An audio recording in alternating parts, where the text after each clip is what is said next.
The Sandy and Toddcast is a Mind Garden media podcast in association with Screw You, Todd Productions.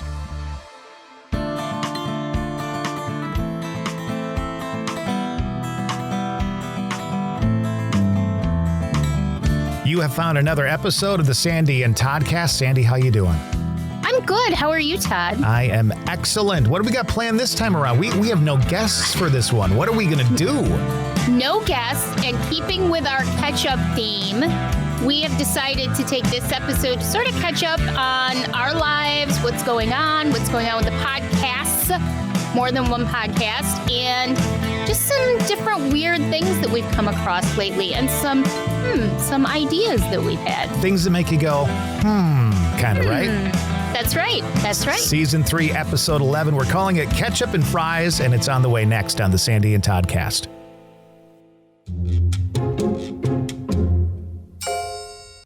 Crowds, arguments, loud noises, narcissists, energy vampires. Does that seem scary to you? It can to an empath. Sandy and Todd from the Sandy and Toddcast invite you to join them for a new podcast, the Empathicary Podcast. These two empaths know exactly what it's like, and they'd like to share their stories, knowledge, and ideas with you.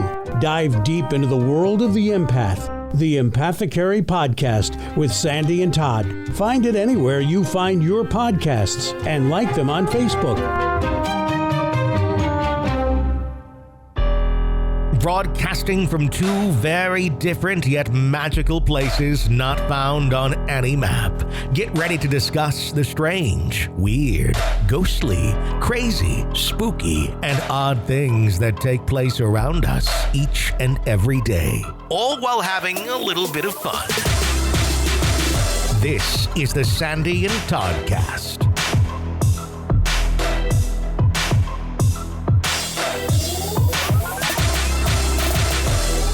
Ketchup and fries. Do you eat ketchup with your fries when you eat fries? I don't eat much ketchup ever. Oh my gosh. I don't really eat ketchup, which is, I know, people think that's really strange, but I don't eat ketchup. Like, do you very have rarely. like an adversity to it or what? It's just, I'm just a very simple person. So, like, I just don't put a lot of heavy sauces on stuff. Like, I like barbecue sauce on things, but I don't like a lot of barbecue sauce, not a lot of dressing, nothing. To me, I mean, you can't get more simple than ketchup, though. It's not like you're putting on some sort of, like hoity-toity kind of thing. I have no idea. I've just never been. When I was a kid, I ate a lot of ketchup on my fries, but nowadays I don't. I just put a little bit of salt on them because I like them salty, and I like them brown, like almost burnt. That's how I like my fries, and I don't need ketchup. See, I like ketchup. When I was really young, I would eat ketchup with chicken. I'd eat ketchup with fish, all of it. Now I'm like totally against that stuff. But when you have fries, there's got to be ketchup. There's got to be. You're going to laugh at me, but this is what I eat fries with whenever I can. You know the sweet and sour sauce that McDonald's has for its chicken nuggets? I'm a simple girl. Yeah. I don't do it a lot because I don't eat at McDonald's, so I hardly ever get it. But I love it with that sweet and sour sauce from McDonald's. That's so funny. Fries. I'm simple. I don't need all these sauces. You know what I eat? I don't. Sweet and sour sauce. It's so funny because I don't. Like, a lot of people throw a lot of salad dressing on their salad. I don't do that either. I keep it in a little cup on the side and just sort of dip my... Yeah, I'll actually use it, but I use very little because I don't like it swimming in it for whatever reason. And when you do the Weight Watchers thing like you and I were doing, all that stuff adds up to points. So you have to be very careful about that. I'm so proud of us. Like, I've gone up and down 3 or 4 pounds here and there for the most part, but I've pretty much held on to it since last year when I lost the 20. I lost 30, but now I'm at like 25 pounds. But I'll take it. I'm happy with it. I'm fine with it. Now I'm maintaining, and I'm happy. Yeah. I'm proud of us. We did a good job. I think what I learned to do was just kind of think about what I was putting in my mouth before I put in. Here's what I did the other night, though, because I do still stress eat a little bit. And so I have to take that into consideration. So the other day, it may have even been Wednesday night after our live cast. It was either Wednesday or Thursday. I don't remember. It was a marathon. We were exhausted. It was a long day, and I got done. It must have been Thursday night. I can't remember, but I got done, and I had a bit of a sweet tooth. So I have some Fiber One bars that I'll munch on that have just enough sweetness, and they're not many points, and I can kind of get away with it. Well, Halloween was here, so I had some extra caramels, Kraft caramels in the cupboard. Man. Right now, you can take your chocolate. I like chocolate just fine. I like a lot of other stuff, but in my mind, if I had to pick one candy that I could eat for the rest of my life, one ice cream topping for the rest of my life, it would be caramel, period. Yeah, that's good. And so the bag was already open because I had had a couple. And actually, you can have 5 and it's only 8 points, just so you know.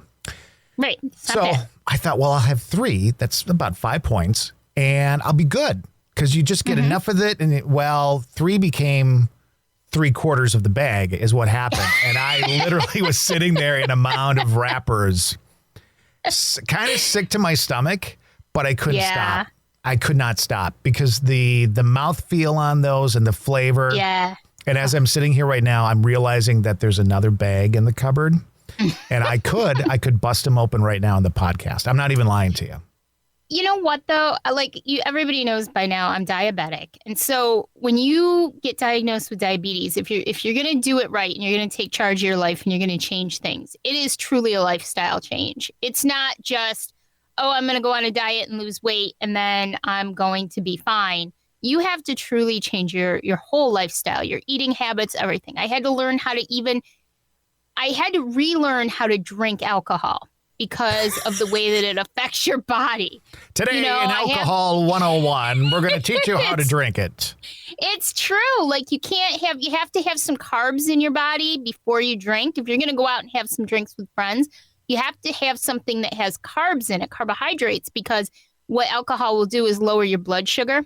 Right. So you don't want to be too low in your blood sugar. So you have to kind of, carb up to raise your blood sugar enough so that when you drink, it brings it to a respectable level. I mean, literally, you have to learn how to do stuff like that. So, but my point is, though, that Weight Watchers is a lot like that in that it really isn't about, I'm going to lose, and it took me 6 months to lose 30 pounds. But it's not about, it's a marathon, and it's about learning how to change the way you look at life. You can still have junk. Maybe you can't have as much junk as you had before, but you can still have junk. Sure. You can still, have good stuff that's, not that healthy, but you just do it in moderation and you do it once in a while. And, my downfall is ice cream. I love ice cream.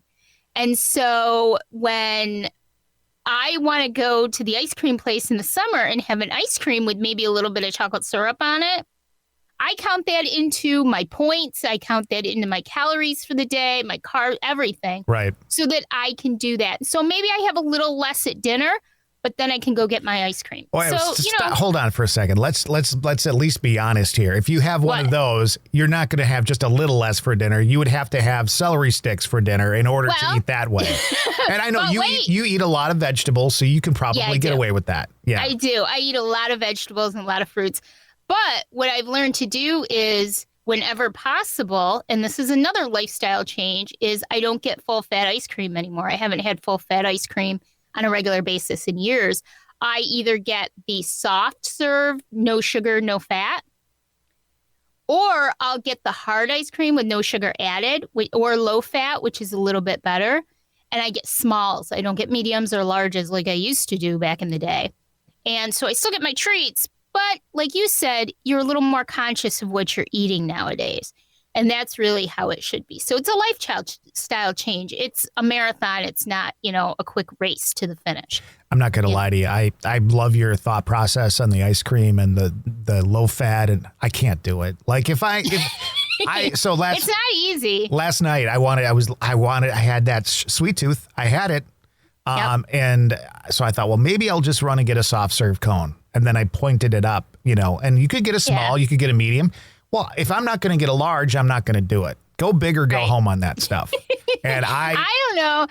You could just, you do it when you can. I think it's at this point in my life at 50 years old, I'm just like, you know what? I'm going to do it when I can. If I can't do it, I'm not going to beat myself up over it. I'm just going to move on. And maybe tomorrow I'll have, less junk or, you know what I mean? You do what you can do.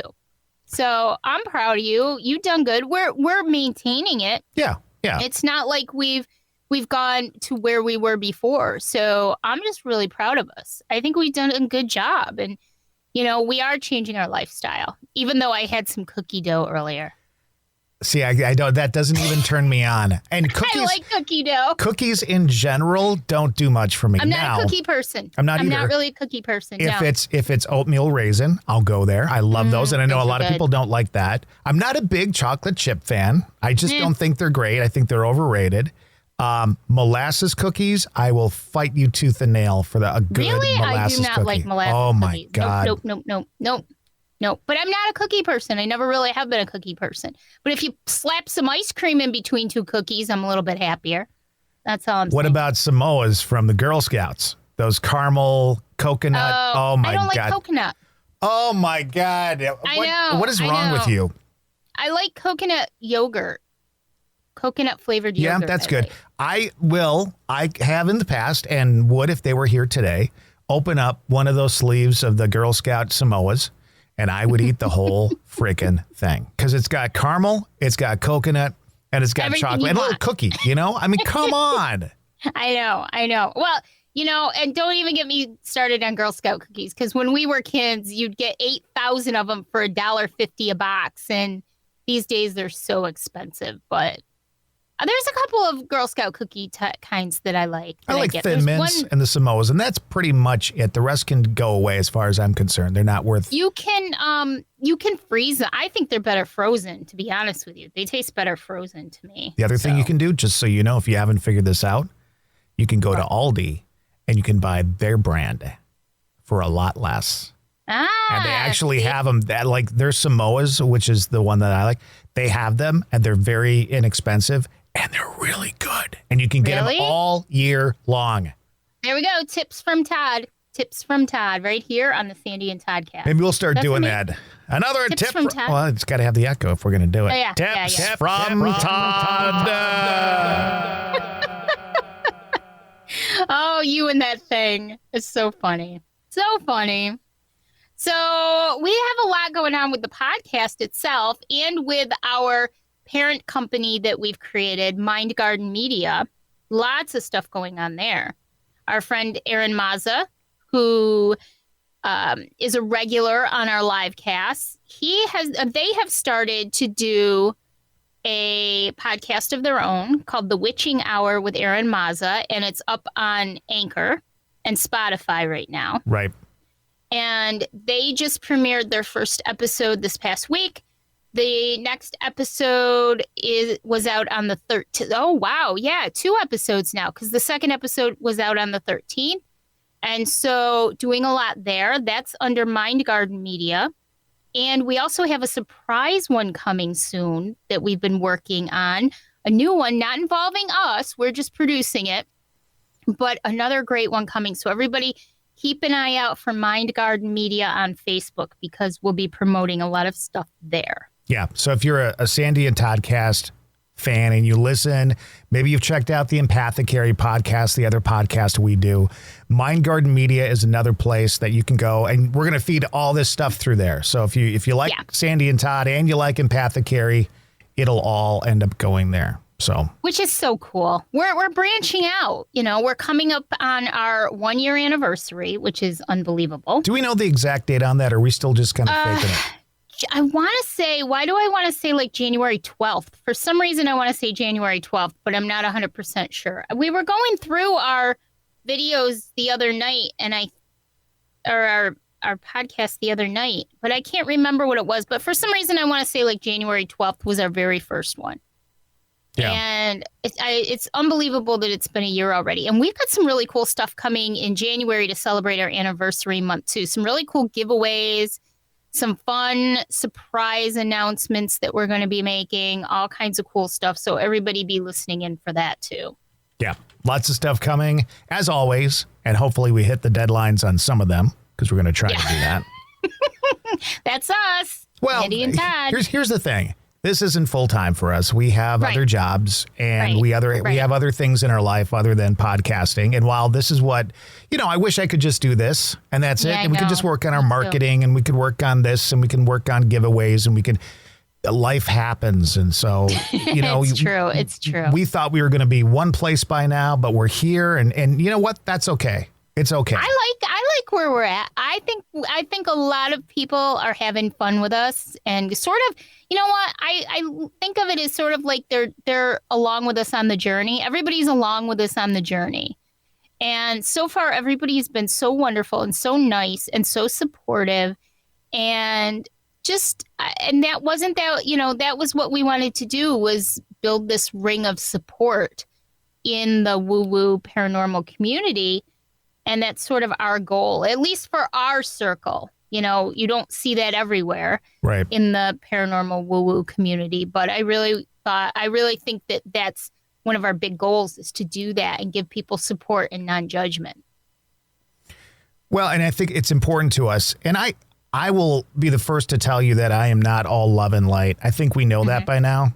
Of the two of us, I'm certainly the more pessimistic, angry, dark individual. I just am. And it is who I am. I'm not, I love people and I want good things for people. I really do. But I also want people to stay away from me. Were you the one that sent me that meme or something like that? Or the thing that said basically me, I love and light, and then also me, stay away from me or something like that? Yes. Well, it's true. I mean, we have a lot of similarities between each other and we're very similar in so many ways. But then, but I think it's the experiences that shaped us. We both had different experiences in life. And so we're right about the same age and you're a little bit older than me, but we're right about the same age. And I had to bring that up, that, and I had to sneak that baby in. And, but we've had similar experiences in life, but at the same time, some very different experiences. And it shapes who you are. And there's nothing wrong or right with either one of them. It's just you aren't always the love and light. And I try to be, to at least, that's how I cope. That's how I deal with it. What do you mean? Deal with what? Any of the negativity that surrounds me. Gotcha. You try to be the light in those situations? Yeah, I try to be, for my own sense of self-worth, for my own peace. And, I step away from negativity whenever I can because it affects me so deeply. Right. That I just step away from it.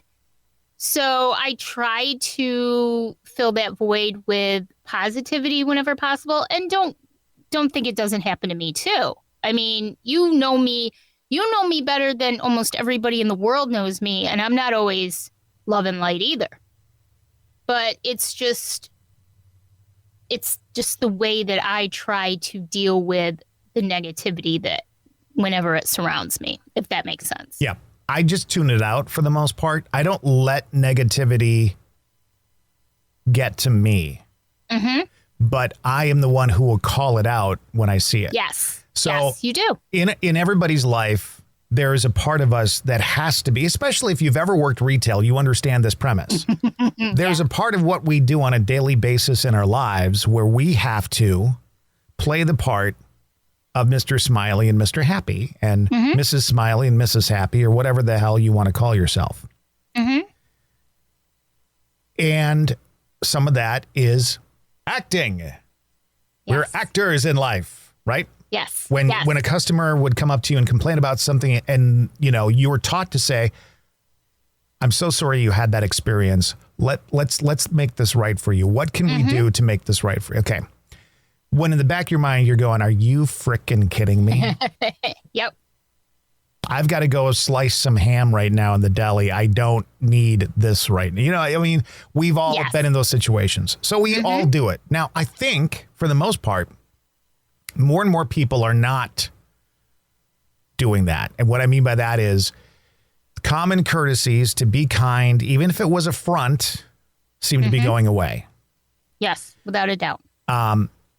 But in our communities, and I look at the paranormal community and I look at the community of, and I'll call it woo-woo because I have no problem with that terminology.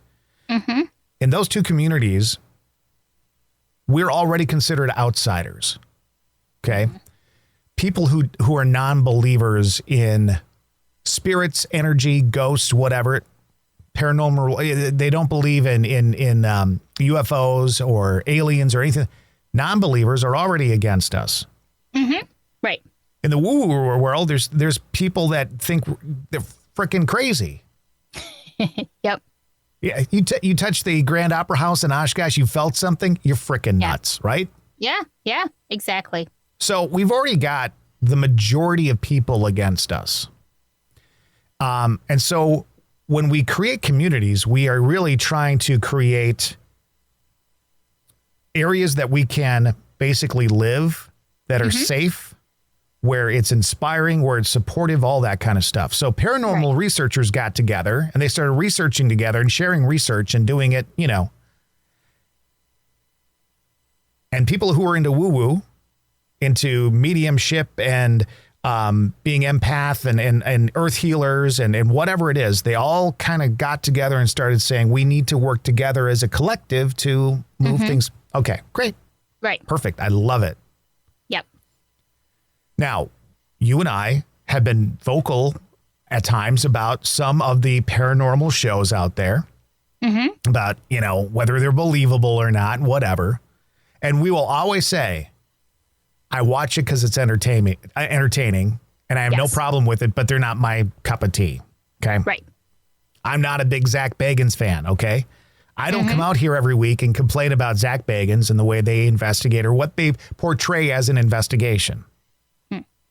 I don't, No. If you want to watch it, I get it. I've watched it too. I watch it too. Right? We all do. And on the other hand, in the woo-woo world, we've mentioned on, especially the Empathic Carry podcast, that everybody's on a journey, but the journeys may be different. And so what works for you in your life may not work for someone else. I get that. But what we need to be able to do is have respect for one another. Yes. And I realize that in our quote unquote everyday lives, there's not a lot of respect shown back and forth because of differences in political opinion. We've got the pandemic going on, so there's a difference in opinion on whether or not the vaccination should be done and all that. I get it. We all have an opinion. Congratulations, you're a human being. But we do not have to either A, try to force our thoughts down on somebody else, or B, feel like we have to attack. We just don't have to do that.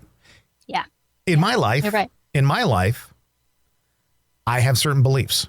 I have certain beliefs about humanity, about how people should be treated, about how our earth should be treated, about how animals should be treated. I think of it as the human race, and I think of all of that encompassing. Right. And it doesn't matter on your skin color, your sexual orientation. It doesn't matter if you go to church, you don't go to church, you go to that church and not that church, or if you believe in this God or that God. That's great. It's all good. But my beliefs are probably a little bit different than yours. And I can respect yours as long as you can be a respectful human being. Right. Amen. If you want to be Christian, you do that. Do it. Be the best real Christian you can. If you want to be Muslim, be the best Muslim you can. If you want to be Wiccan, be a great witch. Whatever it is, I'm good with it. But the thing that they all have in common is kindness, treating each other with respect, some sort of understanding of what we need to do in order to give back to the earth that we live on, the one place we can live in the world. And when we get away from that, when we take a religion or a thought process and we turn it against other people who don't necessarily believe us or are on a different path, that's when things go sour. Yeah, you're right. In my life, I have been Christian. I have thought about becoming Jewish. I have been a little Wiccan. I have been pagan. I have been woo-woo. That's just my life. Mm-hmm. At one time in my life, I thought I was going to be a Lutheran pastor. At another time in my life, I thought that I should become a Catholic priest. Whatever. In the long run, I'm still the same person. I'm still the same individual. And as cranky as I get, and as angry as I get, and as dark as I get, I still try to treat people with respect. Yes. So I just went on about this. Where am I going? And really where I'm going with is what's really, really sad to me is for one of the first times in my life, in speaking in the woo-woo world especially, paranormal, I get it. I've seen that over and over and over. I've seen groups slam other groups. I've seen individuals slam other individuals. I've seen groups break up and hate each side. I get that. It's craziness. It's a world that I still kind of feel like I belong to, but in the same respect, I've distanced myself from it because of it. Yes, right. But the woo-woo world was a place that I felt that I could be myself. I'm not all love and light. I've said this to you. I've said it to other people. I think I have more darkness than I do light in my life. And that's okay, because that doesn't make me a bad person. That's right. You're right. 100% agree and support you. But what is really sad to me, and this is where my light shines, this is where the Mr. Rogers neighborhood comes out in me. I hate to see other people put other beliefs, other thoughts, other understandings down as falsehoods because it doesn't fit their agenda. Yes. And I'm seeing it too much in the woo-woo world. You know, that is a world that there's not a lot of education on. We're all on a different path. We all have different gifts or abilities. And yet, if you ask a question or you're not understanding what somebody's telling you, you're kind of blown off as kind of a buffoon. Yeah. You're right. I've had that happen a couple of times. Too. Yeah. Why does it have to be? Why does it have to be that way? I don't get that. I don't know, because like we said, one of our goals is to create that community where everybody can feel appreciated, feel accepted, feel as much as possible understood. And if we don't understand someone, what do, Todd? We ask them questions about their situation. We want to know why they feel the way they do, what they think, how they got where they are. You know, we want to know that without judgment and with kindness, because isn't that what it's supposed to be about? I'm like you. Everybody's a human being. I don't care where they come from. I don't care if they come from Russia or Bosnia or England or Mexico. I don't care. They're human beings. These are human beings. And if we can't, in our own world, we want to push everybody out of the United States. And I'm not going to get political, but we want to push everybody out of the United States. We can't even be kind to our own in this country. We're not kind to each other in this country. And we're going to worry about everybody else coming in here. I don't understand where the kindness is, where the understanding is. And especially in a community like a woo-woo community, where isn't it supposed to promote understanding of each other? And hey, you know, the rest of the world may think we're a little bit crazy to this day. And I've gotten more comfortable with it over the past several months, especially since you and I started this. But even today, when I start to talk to people about, you know, my abilities and things, I say it almost sheepishly because I don't know how they're going to react to what I'm telling them. And I've had enough, you're crazy, my whole life before I understood what was going on, that the people that I think will understand may not, just blows my mind. And it really is sad, and it shouldn't be that way. It should not be that way. And you don't have to be all love and light all the time. You need to be human. We're all human. We can't help what we think or feel. We can try to change our approach to what we think or feel, but we cannot change what we think or feel. It's just who we are. We're human beings. Right? Yeah. And I think, again, to realize that our frame of mind, our belief system, how we live our lives is not how our neighbor necessarily lives. Right. So, right. And who am I to judge how my neighbor lives? Who am I to say that the way they feel and think and whatever religion they practice or don't practice, whatever faith they have, who am I to tell them that what they're doing is not the right way to do it? I have no right to do that. And so my route is I don't know my neighbors. I stay away from them. That makes me the happiest. Yeah. Well, honestly, I don't know my neighbors that well. You know, when they try to talk to me, I usually try to run in the house and say, oh, I got to, I got to check on the dog. Yeah. But I kind of do this thing where I look the other way like I didn't hear him. And then point up in the sky like I see something. Especially the two neighbors that you pointed out to me. Now, that they would be avoidable worthy. They seem very, very nice. They just have a nosiness to them that I don't appreciate. So I give them what they ask for. I got to tell you a quick story. Speaking of neighbors and all that kind of stuff. So I've always been somebody who's to myself. I don't. Yeah, me too. Listen. If you can have a neighborhood where people hang out in your backyard and I love that. That's a great concept. Mr. Rogers' neighborhood. That's what it's all about. I won't be having coffee with any of my neighbors. Correct. I haven't in 20 years, and I won't be doing it for the next 20. It is not that I dislike any of my neighbors. They are fine individuals. And as a community, we get along because they leave me alone for the most part. And exactly. I think they all pretty much know that too. But so I was living in a house. It was an older home, and it had been a doctor's home. So it had one of these metal boxes on the door. And I've told this story on podcasts before, but it's such a great freaking story. So it had this metal box on the door that you could open up from the outside, place something in, close it, and then it would lock. It couldn't open again. But from the inside, you could open it up, take it out, close it again, and then that would lock. So it was a one-way passage in and out. Okay. So, for instance, in the old days, if, let's say, a pharmacy was going to drop off some medication to the doctor, they could put it in there. Couldn't be stolen, right? Right. But it could be gotten from the doctor's side. And then if the doctor put something in it, that side would lock and so forth. So, Gotcha. Very interesting piece of information on the house. Because the other thing about the house was it was auto-locking. All the doors on it to go outside, auto-locked.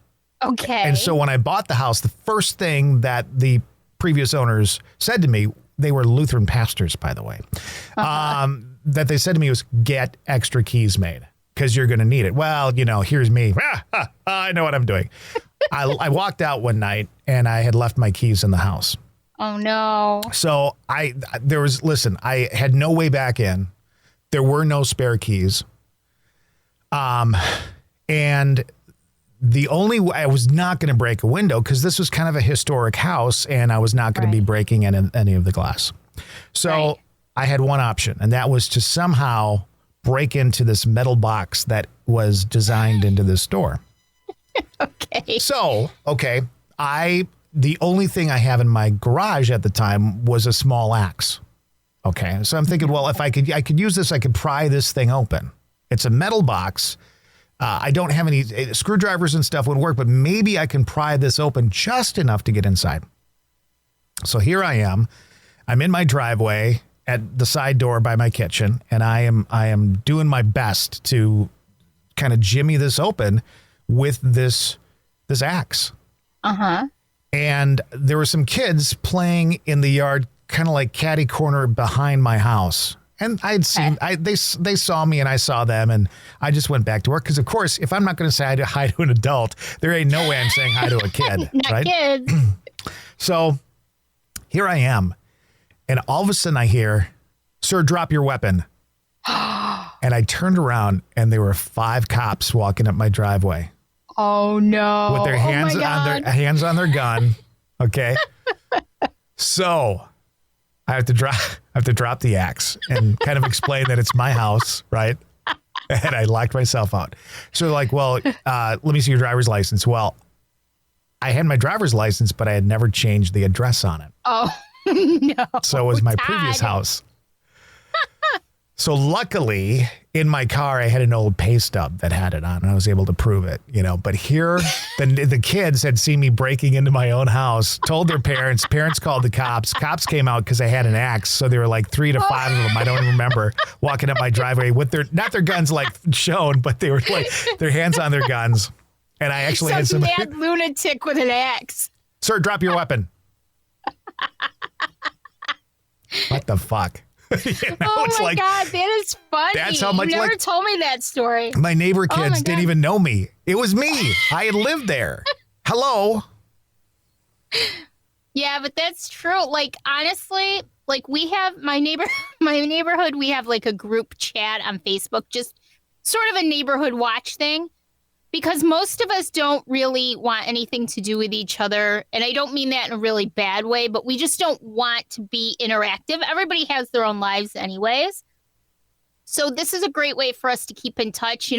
There were burglaries in the neighborhood or this, or did anybody catch anything on the Ring doorbell, or my package from Amazon didn't show up? Did anybody get it? This way, it makes it so much easier because you can be in touch with your neighbors, but you don't have to have coffee with them, because that is just not my thing. My thing is in my house, get in my car, go where I have to go, get in my driveway, go in my house. That's my whole life. Like, I just don't have that friendship thing with neighbors. It's too personal for me. I can't deal with it. And I like them. Like our neighbors next door, she's such a nice lady. Like, we exchange Christmas gifts every year. We leave them on each other's porch.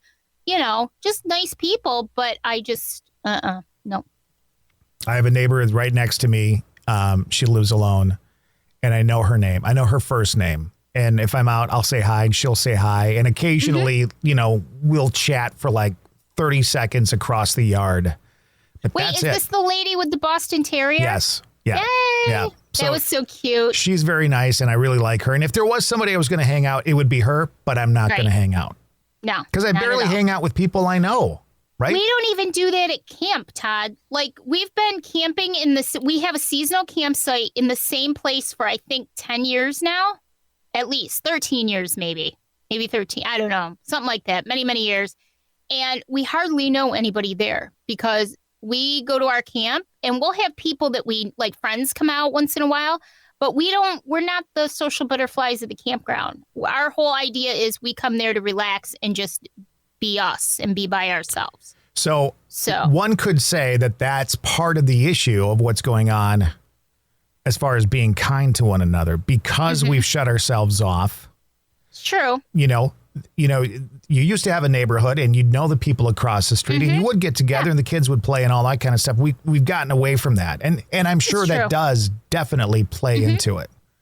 Although I am happy to say that we do have that line of communication open. So that makes me feel a little bit better. I just, because of who I am and because of the empath part of me, like such a strong empath part of me, it's hard for me in any social situation, whether it's one-on-one, whether it's one-on, 10, it doesn't matter. It's hard for me in a social situation. And unless it's somebody that is in my life all the time that I feel comfortable with, I cannot sit in a situation like that. Oh, come on over, we're cooking chicken on the grill. I cannot do those situations. Yeah. We've both been in radio. We were talking about this a few minutes ago, retail. We've both been in radio for a long time. You almost play the character when you're in radio. What was worse than having a client come in for an interview, right? That's bad enough because you got to play the part and you have to seem really fucking interested in what they're talking about. Yep. But then on top of that, when one shows up because nobody told you they were coming in, and not only were you because here's the thing, as an empath, you can put the face on, you can have that conversation, you can do the acting necessary to get through it, but afterward, you're so fucking drained. Yes. Do you know that I used to schedule, now I did mornings 6 to 10. I used to schedule, when I was able to, I would schedule my interviews for the 8 and 9 o'clock hour, because if I did it earlier in the morning, it was so draining for me, the stress of all of it and everything else, that it was hard for me to deal with the next couple of hours. So I would try to schedule everything. And the worst was when they were just thrown at me that day, because not only was I not prepared, like as far as who my guest was, but I wasn't prepared for the one-on-one interaction. Right. Which you sort of have to kind of, as an empath, you sort of have to be prepared a little bit more. Yeah. So, especially in that job. And so radio was just as bad as, we were both in retail management. We know how that works. And radio was just the same way. But I did find that playing the part really helped me as a coping mechanism a lot, because it was almost like it wasn't me. I even had a different name. So I sort of became the character when I had to in social situations to sort of skirt around a lot of it. Right. If that makes sense, So, but yeah, I agree with you 100%. I see where you're coming from. And I think we all just need to, maybe we don't have to all be love and light all the time. Nobody is. No, I think we need to understand each other. No, because it's what makes us all unique. It's what makes us who we are. And we can't change that. We can just change how we react to it. And so maybe we all just need to stop and understand each other. Maybe I don't understand what a person who has XYZ ability has. Maybe I don't understand it because I've never experienced it, but it doesn't make it any more or less valid than something that I experience or an ability that I have. We all need to have open minds and understand and appreciate each other. I am in awe of some of the people that we've had as guests who have these abilities, Todd, that I'm just amazed by. I don't understand them because I've never experienced them, but they're amazing to me, and they leave me making me want to learn more about them. Yeah, absolutely. And again, going into certain situations, I've gone into some of the interviews going, I don't know about this. I don't understand this. I don't know how I feel about that. And then you come out the other side with a better understanding, and you realize, hey, that kind of makes sense, or it doesn't make sense for me personally, but I get where they're going, Yeah. Or you learn a little bit about them as a person, and your thought process changes. Everybody is different. Our own intuitives, Todd, that we have on the live cast, everybody, not one of them is the same. Everybody is different. Thank God. Can you imagine if we had one too many of Aaron? Oh my God. Aaron. If you missed it, we do the live cast, which is a video cast. We had him on one of the last ones. And then we did an after the live cast live video thing that you can only get if you're a member of the Stay Weirdos Friends of the Sandy and Toddcast on Facebook. Right. He was so abusive to us. To you. No, wait. He was abusive to you at the end, if you don't remember the black and white shawl comment. Oh, yeah. I was like, what are they talking about? It was so funny. And then what's so funny about it is, like, 2 days later, he's like, how you doing? You okay? I'm worried about you. Like, pick a personality, Aaron, and stick with it. Either be the asshole or be the nice guy. Although I have to say, I'm just kidding, by the way. I know, if you are a member of Stay Weirdos, you don't want to miss some of this content, this after live cast content, because I have been listening to watching the one with Aaron. I probably watched it 5 times since we actually did it, because the first 2 minutes of it are the absolute funniest ever. And your reaction to the things that they said was absolutely priceless. Just priceless. I have to be honest with you. I've probably done that too, where I've watched it over and over and over. But the truth of the matter is, they were vicious, and it still made me laugh. I know. And then at the very end of it, he said, "See you, Sandy. Keep wearing that black and white poncho." And then I almost died. Like, the laughter was, that was a gut roll. But you know what? Vicious though, but all in fun. Oh, is it? I wonder how I wonder what he'd be like. I wonder what he would be like if you and I were that vicious with him. Because, again, I'm not that fast. I'm not that quick. See, I am. And you know that, because I'm this way with you. Person. You got the good vicious. I try with our guests, unless it's you or Lisa or somebody like that, I try to be very, very kind. And I was watching that after the live cast. I'm like, I really do want to thank you for being on the live cast tonight. I'm thinking what I really wanted to say was, you motherfucker. Don't fuck with me, fellas. You know what movie that's from? Mommy Dearest. No. Did you ever see Mommy Dearest? No. I did see it a lot, but it's been so many years now. But that does ring a bell to me, though. So I don't know. I just feel like we have a family, and it's and it is a family dynamic. Sometimes we all get pissed at each other, but in the end, everybody kind of gets each other. Do you get pissed at me? Do I get pissed? I don't usually get pissed at you, no. Oh. I don't get pissed at you. I haven't. I know we had a big fight a couple of months ago, but I don't typically get pissed with you. Listen, we have. Listen. We are coming up on 2 years of knowing each other. Yeah, January will be 2 years, and we have come up on 2 years. Although it honestly, and I'm not just being cheesy. It feels like we've known each other forever. Like, so I don't are you think saying I that could be any closer to anybody than I am with you? We knew each other a whole year before we started the podcast? That doesn't seem right. I don't think so. Did. I remember it as we met a few months prior to starting the podcast. So if we started the podcast in January, I think we finally said hi, like maybe in September, October the year before. No.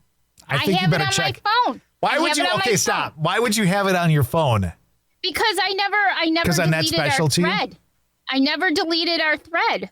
So will you I'm please do looking that right now? Will you please delete the thread? No, because you know why? Because you tell me things and then I think they're true.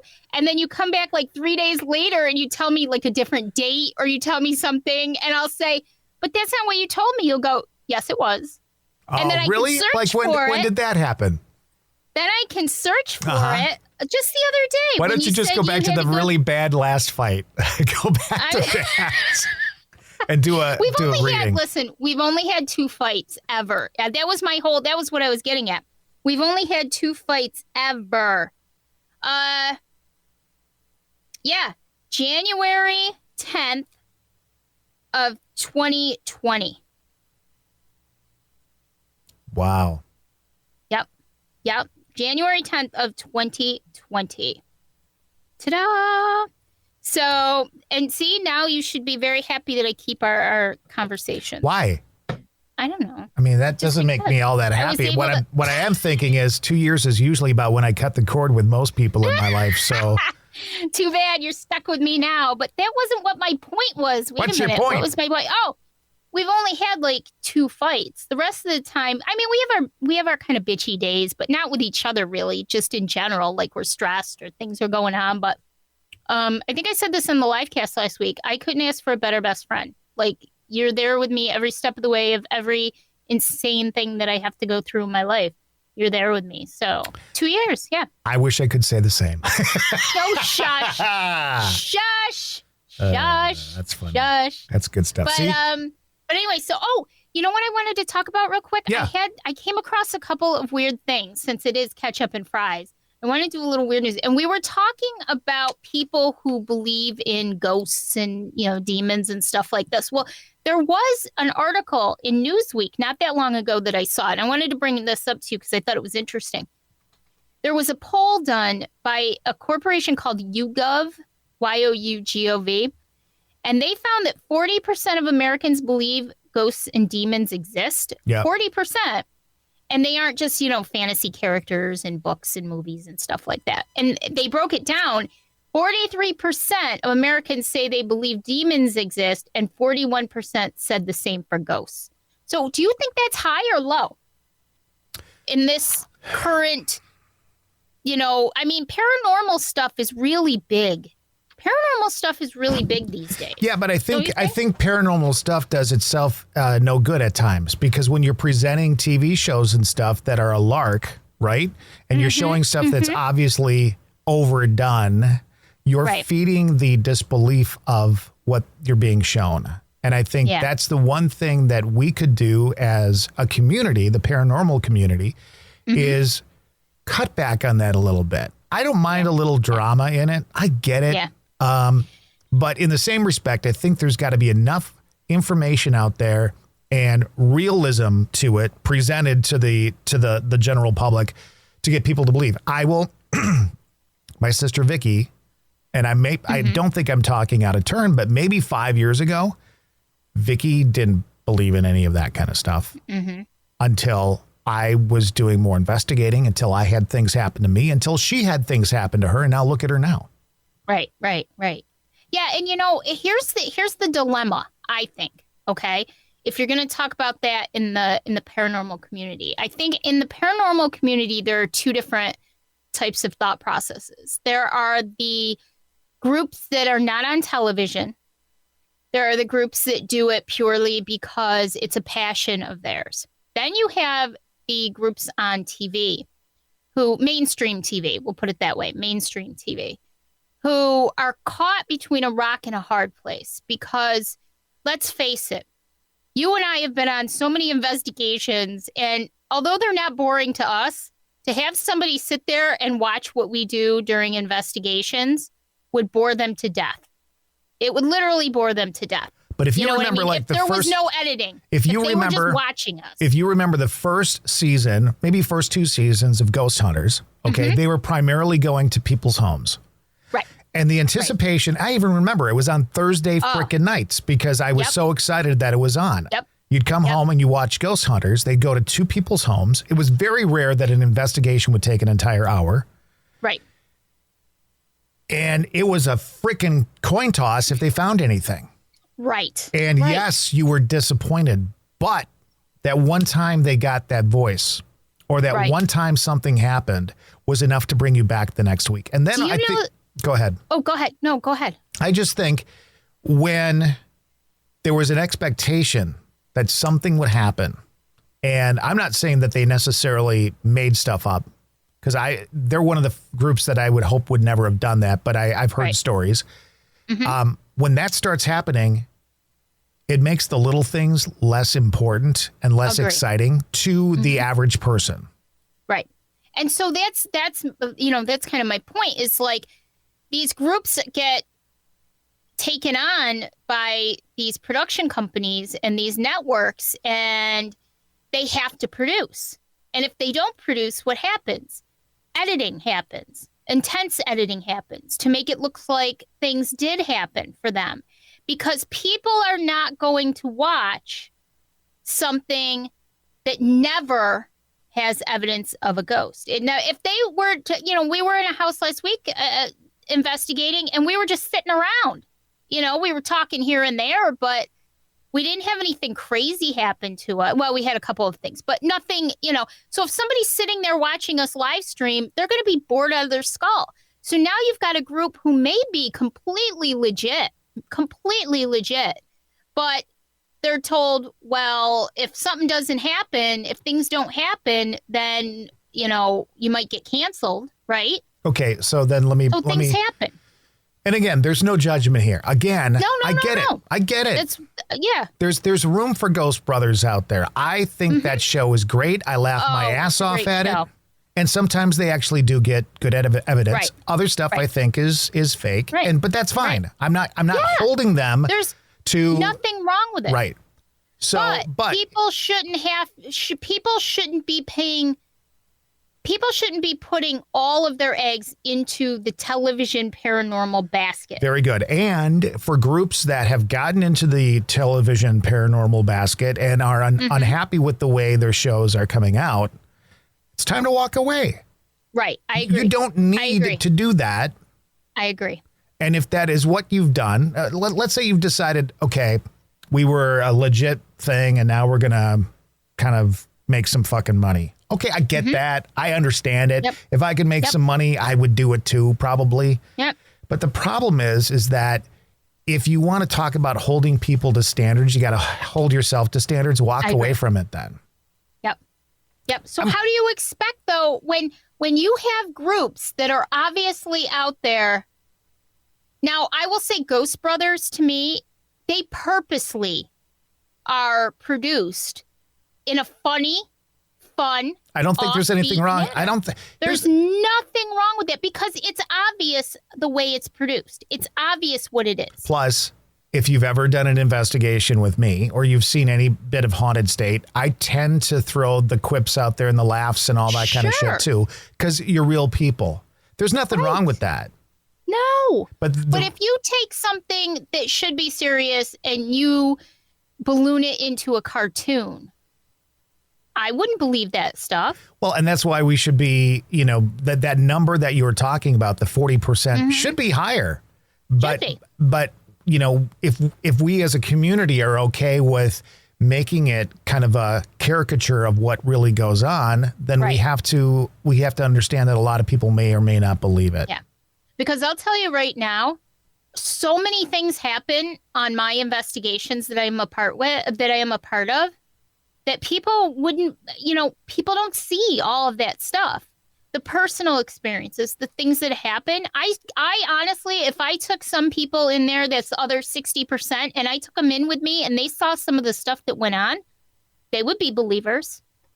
But you can't put, like I said, you can't put all of your eggs in the paranormal TV basket, because that's not a true representation. To me, that's entertainment. It's not a true representation of what paranormal investigating in the paranormal community is. And if you do take the television shows as gospel, I don't blame you for not believing them, because some of them are absolutely ridiculous. So I am going to be paraphrasing this, but somebody that was part of the Ghost Hunters team early on in that TV show was a gal by the name of Chris Williams.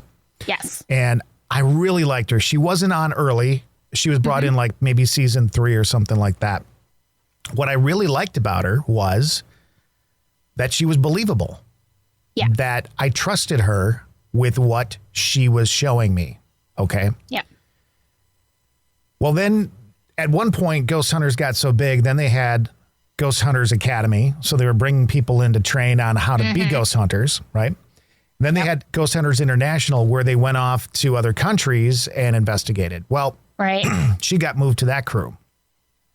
I don't know if she wanted to or not. I would love to have her on here and have this discussion. I am going to reach out to her and give it a shot. I don't want her to dish on anybody. I want to know her experience. That's what I'm interested in. But at any rate, so she went on Ghost Hunters International. And she, in a post, in a tweet, and I'm not saying this verbatim, but she basically said, going from a show like Ghost Hunters, where everything that you saw, at least while she was there, was 100% real, to Ghost Hunters International, which was very highly produced and created. Right. She left. When Ghost Hunters International went away, she went away. And you didn't hear from her for years. Right. And people have asked her in this tweet, why aren't you coming back to the industry or that group? And she basically said that she doesn't like where it is right now. There's too much. And there's a lot of people like that out there. Dustin Perry's the same way. The folks that were on the last reboot of Ghost Hunters that didn't make it through the process and are now all gone. That team were the type of people who were like, we're going to show what's real and what's not real. Yep. It's funny because I've been watching the Ghost Hunters Classic a lot lately, because I watched them all in the beginning, the first time through, but I hadn't seen them in years. So I'm up to season 2 right now. And that's back in the day when 13 episodes per season. Right.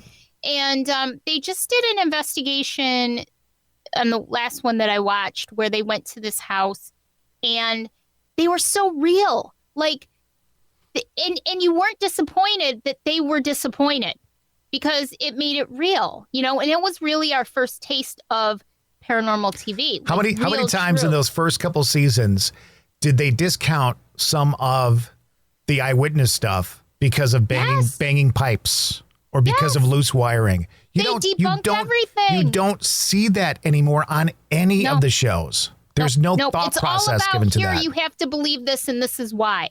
But there's no real debunking anymore. And the first thing that I always try and do as a skeptic is which is kind of weird because I'm sort of a medium, but I try to debunk everything that happens and say, well, it could be this, or there could have been a draft, or I always go with that first. I always, we had an instance on our After the Live cast with Aaron and Jared, where I believe during our time recording, we actually saw, what is that called? An orb, right? An orb. Yep. But of course, in my mind, well, it could have been a fly. Yeah. You know, it doesn't look like it's that, but that's the first way. And that's one of the things that I liked about the last version of Ghost Hunters when they brought back Grant and they had some of the new members. Number one, they tried to debunk everything. Yes. That doesn't happen enough. Nope. Second, personally, do you remember Andy Andrews? Yes. They actually specifically put him on the debunking. He was the debunker. Right. Like, he would go through with all the evidence and try and figure out why, this witness saw this and why it could have happened. Yep. And it was probably the heating vent here. And, nobody does that on TV anymore. It used to be, there had to be concrete evidence. And even saying whether a place was haunted, they'd say, well, there's activity. I don't want to say it's haunted. Yep. But the other thing I liked about this last version of Ghost Hunters that didn't make it through was all the new technology they were trying. Mm-hmm. I like that.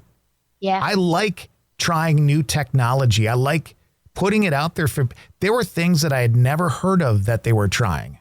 Yeah. I was like, what does this do? Well, then they explained it. Well, fuck yeah. Yeah, I know. I mean, they're the first ones that I saw that had those, is it EDI meters? Yes. That was the first group. And so I had Those to go are out and get great. them. I loved them, right? But they did some other things with energy pumps and stuff like that I had never seen done before, really. Yep. And again, nobody's doing that. We're leaning back on all the old stuff. If I see another EMF meter out with fucking, 0.5, 0.6, that's great. I know it's part of an investigation, but we're focusing in on what people want to see instead of presenting some reality here. Right. I think we need another reality version of what investigating really is like. And I think that there can be a great balance between the two. You can have some comedy. You can have some, a little bit of drama here and there, or, dun, dun, dun. You can, but you have to put in the truth. You have to put in the reality, because how do true people in the paranormal community, the investigative community, how do we expect people to take it seriously and trust us if all they see is people running around and screaming and pretending like they're going to faint and, they're being possessed on this episode again. Yeah. Come on, give me a break. It's great entertainment, but we need to step it up, and we need to show more of what really goes on. Well, and then back to the original question after all of our rants. Why is it only 40%? It's only 40% because we've allowed ourselves to get caught up in the hype. Yeah, I agree. We should call this one Catch Up and Rant. But it's true. It's our chance to sort of get out our emotions and our feelings because, we don't get to do that very often. Rant dressing? Is that what you're trying to say? Rant dressing. So I don't know, but I got one more thing I have to tell you though, because I said to myself, why didn't I? Wait a minute. Did you say to yourself, self? Okay. Self. What is wrong with you? Why didn't you tell Todd this? Because I don't think I told you this. When we left you in Oshkosh back in September, and we were driving back to Chicago to catch the plane home, which, by the way, we are so in June flying into Appleton. I am not driving 3 hours again. Cheese Castle or no Cheese Castle. I've been there. I'm not doing it again. There's enough cheese places up near Appleton. You're fine. We've got you covered. Kakana's right there. Cheese, in fact, maybe you should plan it around Cheese Days. There's a whole festival about it right up the street. I'll be there that weekend.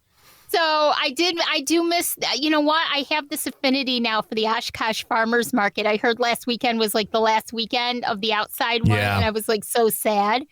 So that was off topic. But anyway, so we're driving home. We're driving back to Chicago, and we're listening to the radio. And we had on, I think, Sirius. And I think it was Alan Hunter who comes on and starts talking about Van Halen and Sammy Hagar and the song Love Walks In. And you know how you hear songs and you know songs and you sing along to songs. I know where you're going. You know all the lyrics. And it just never dawned on me because I never really listened to the lyrics. So come to find out, Sammy Hagar wrote that song on the spot one day, live with a handheld mic, because it's not about so much love walking in, but about aliens. And it was interesting. Here's a quote. This is a quote from Sammy Hagar. I am a firm believer, have seen, have felt, have been contacted 3 or 4 different times. I have received information that has been valuable in my life from these people, and they have used me. I'm going to sound like a complete nut here, but they have used me in an experimental fashion. The easiest way to put it is that they downloaded my brain information. And here's the thing. Now, first of all, I'm not dissing him. I believe in aliens too. Yeah, me too. But I'm just wondering, what alien? They're looking down on Earth and they go, okay, we got to pick some people to download. So, do you? We got to pick some people to download. I love it. Do you pick a couple like world leaders, to get that? Do you grab some scientists? Do you, or maybe some very artistic people to kind of get that brave wavelength and all that kind? Or do you download the information from the hired and then fired lead singer of Van Halen, who wanted to change the name at one time to Van Hagar? I don't know. I thought it was, you should have seen my face in the car as I'm listening to this story. And Dave and I had this whole conversation. It was like an hour of our time because it was just so, I don't know, it was so different to me. I had no idea. No, here's a little bit of the lyrics. So wait, so give me the lyrics, because how does Love Walks In have to do with aliens? That's what I'm saying. But I never really paid attention to it. So it says, contact is all it takes to change your life, to lose your place in time. Contact, asleep or awake, coming around, you may wake up to find questions deep within your eyes, now more than ever you realize. And then you sense a change, nothing feels the same, all your dreams are strange, love comes walking in. So, I mean, it does go with aliens. It does go with love, kind of. Yeah, right? Yeah. But actually listening to it, it actually goes more with aliens than it does love. I know. And I never even realized that, because you just sing along to the song, but you don't really pay attention to it. And at one point it talks about, I am the master, there's a master and I am the slave. And I was just like blown away by that whole idea. Literally that conversation lasted us like an hour, way after Alan Hunter was done talking about it and playing the song for us. I was just kind of blown away by that. I had no idea that the Sammy Hagar was an alien abductee. I didn't know that either. I know. And here's something else that's interesting, because like Dave and I watch weird stuff like on Discovery Plus and all that kind of stuff, all of those shock docs and stuff. Right. There's one about aliens in the Hudson Valley of New York, which is just a couple of hours away from us. And they did a cool experiment when they were filming the show to find out the blood types of the people in that area who were abducted. Interesting. And they found out that the beyond huge majority of them were, and don't quote me on this, but they had that, that RH factor. There's a I don't even know my own blood type. I couldn't tell you. I seriously don't. There's a certain type of blood that has, like, they call it an RH factor or something, but overwhelmingly the specific kind of blood was shared by a huge amount of these people. So they're wondering if there's some sort of tie between the aliens and who they abduct by what specific blood types they are. Interesting. And I just thought that was pretty interesting too. So yeah, so the Sammy Hagar apparently has had his brain downloaded. Who would have known? And I don't know. But I had to tell you that because I can't believe I didn't tell you that story. I can't believe you haven't either. And it took you to the podcast where we didn't know what we were going to talk about till 2 minutes before we started recording to bring it up. I know.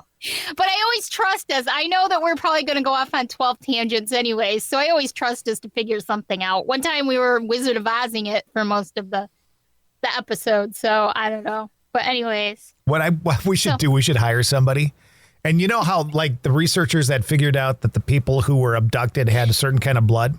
We should hire somebody to research our podcasts. And I want a big wall with a map on it. And then every topic has a pin. And then we take all the yarn and we string it between the pins and see where it all collides in one area. I know, right? I know. Well, we do know from the platform that we use to distribute our podcast that, well, let's just mention this. We recently discovered we have over 30,000. That's right. Unique views and listens between our live casts and our audio casts from the past year. Not even a year yet. Very nice. That's Congratulations. amazing. And that's all due to you. You're the one who came up. It's your podcast. I told you. No, it's always been your podcast. I'm just the sidekick. That's what I do. Stop saying that. I go, Stop saying that. And then I take shit from Aaron. And then whatever. Then I actually get hurt by the shit. And then I laugh at it too. Yeah, but you can't be hurt by it because look at the source. Look at the source. Look at the source. Little prick. Little prick. I get it. You really did hurt my feelings because, you know, here's the thing. Here's why. Aaron and Jared are the kind of people where you're like, they're cool, right? You want to be in the cool. Yeah. You want to be in the cool group. You know, you want to sit at the cool table at lunchtime, and they're the ones that pick on you and make fun of your bologna sandwich that your mom threw in the lunch bag that you don't want to eat, so you throw it out. And wait a minute, is my past coming back? Maybe I told you a little bit too much about middle school. Another bologna sandwich? Well, I guess that's going in the trash. I'll tell you a quick story about my high school years. I was so introverted that I would sit in the library during lunch hour. And on the rare occasions that I would go down to get lunch or something, I would just grab a salad quick and wolf it down and then go back to the library. That's how I was. I was so introverted. I just stayed by myself. I wouldn't even I had some friends, but I wouldn't even spend my lunch hour with them. I'd go sit in the library. That was my high school. I was really introverted too. And of course, you and I both discussed. Were you part of the group that got picked on? I can't remember. You know what? I was so quiet and I was so detached. I thought that would work for me. It just didn't. But I just, you know what? I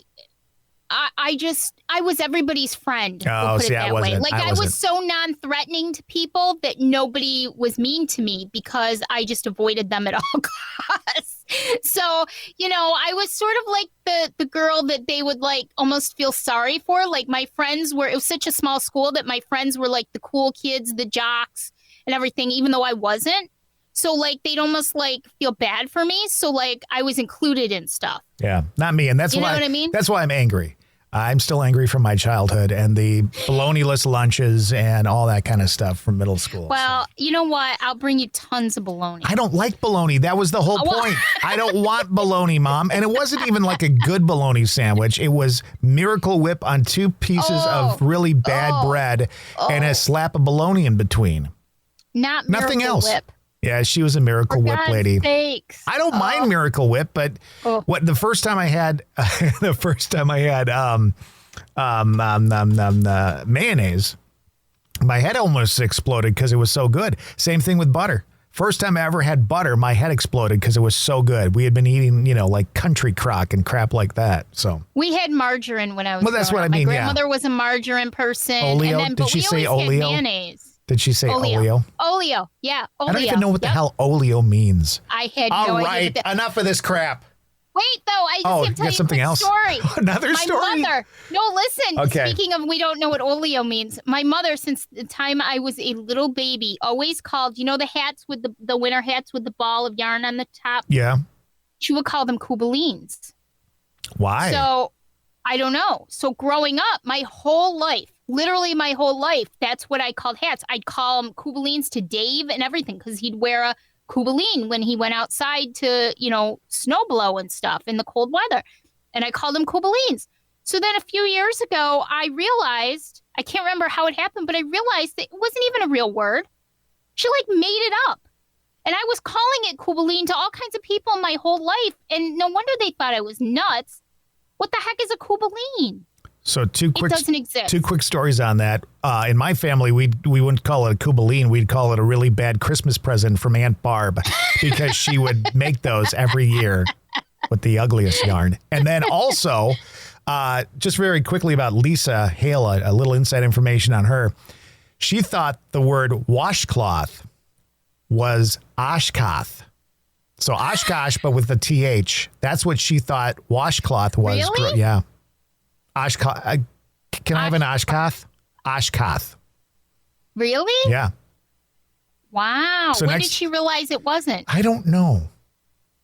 I'm not sure. so I don't remember funny. that story. We'd have to ask her. It almost sounds like it was somebody who had who just said it too fast, or she, You know, when you're little, you hear things weird, right? Yeah. Oh my gosh, that's so funny. So we've been all over the place, but a little, I know. Little ketchup and fries.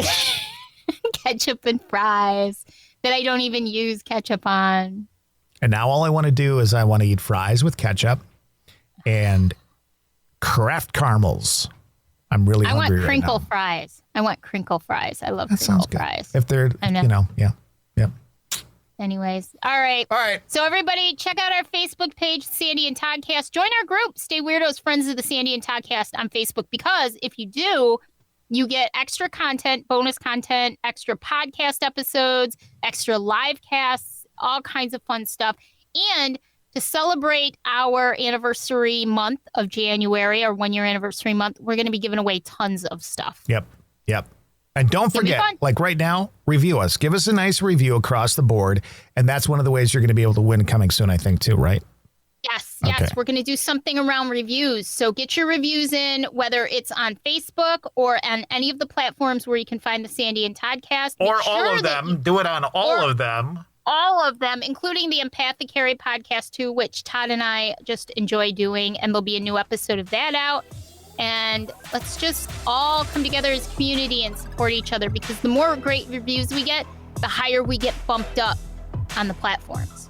It's official. This is the longest podcast we've ever done. Ever. It's all been ranting. We could bust it up into 3. We could take the rest of the year off because we've got all the material right here. Oh, man. It's okay. It was fun. Got some thoughts out. And Sammy Hagar was abducted by aliens. Who knew? I know. Now and he you know. wrote a hit song out of it. I don't know. Unbelievable. Well, until next time on the Sandy and Toddcast, bye. Bye.